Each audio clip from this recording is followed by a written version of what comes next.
눈물 참을 수 없었다. 김태연 가을은 천천히 운다 무대 직후 관객 전원 눈물. 등장부터 심상치 않았다. 무대 뒤편을 감싸던 얇은 안개와 부드러운 황금빛 조명이 천천히 열리며 마치 늦가을 저녁에 차가운 공기를 그대로 옮겨놓은 듯한 풍경이 펼쳐졌다. 그 한가운데에 선 김태연은 놀라울 정도로 담담한 표정이었다. 오히려 그래서 더 불안했다. 언제 터질지 모르는 감정이 억눌린 얼굴은 그 어떤 격정적인 표정보다 더 강한 긴장감을 만들어냈다. 객석의 시선은 단숨에 그녀에게 빨려 들어갔다. 첫 소절이 울려 퍼졌을 때 현장의 공기는 분명히 바뀌었다. 낮고 조심스럽게 시작된 음성은 마치 한 장의 편지를 천천히 펼쳐 보이는 듯했다. 급하게 몰아붙이지도 억지로 감정을 끌어올리지도 않았다. 대신 그녀는 한 음절, 한 호흡마다 슬픔을 눌러 담았다. 그 절제된 표현이 오히려 더 잔인할 정도로 관객의 가슴을 파고들었다. 노래는 울부짖지 않았지만 그래서 더 처절했다. 가을이 정말로 울고 있는 것 같았다. 아니, 정확히는 누군가의 지나간 시간과 잊지 못한 얼굴들이 조용히 무대 위에서 다시 살아나고 있었다. 관객들의 표정은 일절이 끝나기도 전에 달라지기 시작했다. 처음에는 그저 숨을 죽이고 바라보던 사람들이 어느새 입술을 깨물고 있었고 어떤 이는 고개를 떨구었다. 앞줄의 한 여성 관객은 눈가를 급히 훔쳤지만 곧 다시 눈물이 흘러내렸다. 옆자리 관객은 손수건을 꼭 쥔 채 화면도 보지 못하고 무대만 바라봤다. 모두가 각자의 사연을 떠올린 듯했다. 김태연은 자신의 이야기를 노래하는 것 같았지만 이상하게도 그 노래는 듣는 사람 모두의 기억이 되어 있었다. 진짜 반전은 후렴에서 시작됐다. 조용히 흐르던 감정선이 어느 순간 깊고 넓게 터져나왔다. 김태연은 고음을 힘으로 밀어붙이지 않았다. 대신 떨리는 숨과 미세한 음색의 흔들림으로 마음의 균열을 표현했다. 그 흔들림은 결코 불안정함이 아니었다. 완벽하게 계산된 감정의 파문이었다. 그 한 줄, 한 줄이 객석으로 번져갈 때마다 공연장은 점점 더 무거운 침묵에 잠겼다. 보통 뜨거운 무대 뒤에는 환호가 따라붙는다. 하지만 이날은 달랐다. 사람들은 환호하는 것조차 잊고 있었다. 눈앞의 노래를 놓치면 안 된다는 듯. 모두가 숨조차 조심스럽게 쉬고 있었다. 무대 중반, 스크린에 낙엽이 흩날리는 영상이 펼쳐졌고 은은한 스트링 선율이 보컬 뒤를 받쳐주었다. 그러나 그 어떤 연출보다 강력했던 것은 김태연의 눈빛이었다. 카메라가 얼굴을 클로즈업하는 순간 그녀의 두 눈 안에 차오른 감정이 선명히 포착됐다. 금방이라도 눈물이 떨어질 듯했지만 끝까지 참아내려는 그 표정은 관객들의 감정을 완전히 무너뜨렸다. 누군가는 나지막이 탄성을 내뱉었고 누군가는 결국 고개를 숙인 채 흐느끼기 시작했다. 공연장을 가득 메운 수많은 사람들의 마음이 정확히 같은 순간에 무너지는 장면은 쉽게 볼 수 있는 것이 아니었다. 그날 유독 많은 이들이 눈물을 흘린 이유는 단순히 노래가 슬펐기 때문만은 아니었다. 가을은 천천히 운다는 상실, 기다림, 체념, 그리고 끝내 놓지 못한 그리움을 품은 곡이다. 하지만 김태연은 그 감정을 익숙한 방식으로 소비하지 않았다. 누군가를 잃은 사람, 돌아갈 수 없는 시간을 떠올리는 사람, 끝내 전하지 못한 말을 가슴에 묻고 사는 사람들 모두가 자신의 기억을 대입할 수 있도록 그녀는 감정을 과장하지 않고 오히려 비워두었다. 바로 그 여백이 무서웠다. 관객들은 그 틈에 자기만의 슬픔을 채워 넣었다.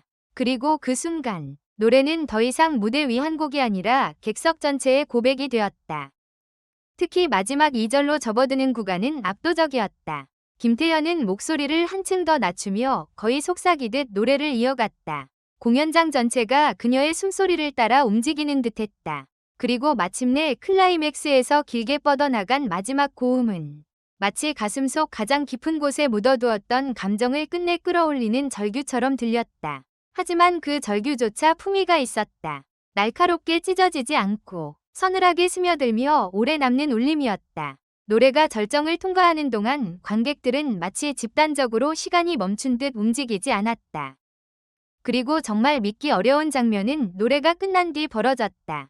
반주가 끊기고 조명이 천천히 가라앉았는데도 박수는 바로 터지지 않았다. 불과 몇 초였지만 그 정적은 영원처럼 길게 느껴졌다. 사람들은 박수를 치는 것보다 먼저 울음을 삼켜야 했다. 누군가는 손으로 얼굴을 감쌌고 누군가는 자리에서 몸을 숙인 채 어깨를 떨었다. 조용한 흐느낌이 객석 여기저기서 번지기 시작했다. 공연장에서 흔히 볼 수 있는 환호와 열광 대신 그날의 첫 반응은 눈물이었다. 이보다 더 강한 증거가 있을까? 무대는 끝났지만 감정은 끝나지 않았다. 이후 터져나온 박수는 폭발적이었다. 단순히 뜨겁다기보다 절박할 정도로 길고 깊은 박수였다. 누군가는 자리에서 일어섰고 누군가는 눈물을 닦으면서도 연신 손뼉을 쳤다. 기립박수가 공연장을 뒤덮자 김태연은 고개를 숙였다. 그 짧은 순간에도 그녀의 표정은 복잡했다. 안도와 벅참, 그리고 아직 다 정리되지 않은 감정이 동시에 스쳐 지나갔다.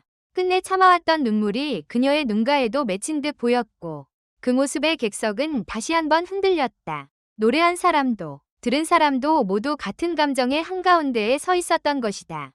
공연 직후 로비와 온라인 반응도 뜨거웠다. 노래를 듣는 내내 돌아가신 어머니가 생각났다. 가을 냄새가 나는 추억 하나가 갑자기 되살아났다. 이건 단순한 무대가 아니라 한 편의 영화였다. 김태연이 노래한 게 아니라 우리의 마음을 대신 울어준 것 같다는 반응이 쏟아졌다. 누군가는 슬픈 노래는 많지만 사람을 이렇게 조용히 무너뜨리는 무대는 처음 본다고 적었다. 그 표현이야말로 이날 무대를 가장 정확하게 설명하는 문장인지도 몰랐다. 그녀는 사람들을 소리치게 만든 것이 아니라 말문을 잃게 만들었다. 무엇보다 놀라운 점은 김태연이 점점 더 깊어진 해석력을 보여주고 있다는 사실이다. 단순히 가창력이 뛰어난 무대를 넘어 곡의 서사와 감정의 결을 스스로 해석하고 자기만의 호흡으로 완성해냈다는 평가가 이어지고 있다. 많은 무대가 더 높은 더 강한 기교, 더 화려한 연출로 관객을 압도하려 하지만 이날 김태연은 정반대의 길을 택했다. 더 조용하게, 더 천천히, 더 섬세하게 다가갔다. 그리고 그 선택은 완벽하게 적중했다. 사람들의 마음은 강한 소리에 무너진 것이 아니라 끝내 터뜨리지 못한 울음 앞에서 허물어졌다. 왜 관객 전원이 눈물을 흘렸느냐는 질문에 대한 답은 어쩌면 아주 단순하다. 김태연이 잘 불렀기 때문이 아니다. 슬픈 곡이었기 때문만도 아니다. 그날의 무대는 듣는 사람마다 가장 아픈 기억 하나를 조용히 꺼내보게 만들었기 때문이다. 잊었다고 믿었던 이름, 다시 볼 수 없는 얼굴, 끝내 건네지 못한 인사, 계절이 바뀔 때마다 더 선명해지는 그리움. 김태연은 그것들을 억지로 설명하지 않았다. 다만 노래 속에 가만히 놓아두었고 관객들은 자기 손으로 그 감정을 집어들었다. 그래서 울지 않을 수 없었던 것이다. 공연이 끝난 뒤에도 사람들은 쉽게 자리를 떠나지 못했다. 누군가는 여운이 가시지 않은 얼굴로 빈 무대를 바라봤고 누군가는 동행한 사람과 아무 말 없이 서로를 안았다. 아마도 모두가 같은 생각을 했을 것이다. 방금 자신이 본 것이 단순한 무대가 아니라 오래도록 기억에 남을 하나의 순간이었다는 것을. 가을은 원래 천천히 온다. 그리고 천천히 지나간다. 그러나 그날 밤 김태연의 가을은 천천히 운다는 더 천천히, 더 깊게 사람들의 마음속에 스며들었다. 그래서 지금도 많은 이들이 그 무대를 떠올리며 같은 말을 한다. 눈물을 참을 수 없었다고. 하지만 진짜 이유는 눈물 자체가 아니었다. 그 무대는 사람들에게 울음을 허락했다. 바쁘게 살아가느라, 애써 버티느라, 감정을 숨기느라 잊고 있던 마음의 문을 조용히 열어젖혔다. 그리고 그 안에 쌓여있던 수많은 그리움과 후회를 한꺼번에 흔들어 깨웠다. 결국 관객들이 흘린 눈물은 슬픔만의 증거가 아니었다. 아직도 마음속에 따뜻하게 남아있는 누군가와 어떤 계절에 대한 가장 진실한 기억의 증거였다. 그날 밤, 김태연은 노래를 부른 것이 아니라 한 계절을 통째로 흔들어 놓았다. 그리고 관객들은 그 계절 속에서 잊고 있던 자신의 눈물을 다시 만났다. 마지막으로 이 글을 끝까지 읽어주셔서 감사합니다. 이 글은 오락 목적으로만 작성되었으며 현실에 기반한 것이 아닙니다. 부디 객관적인 시각으로 읽고 판단해 주시기 바랍니다.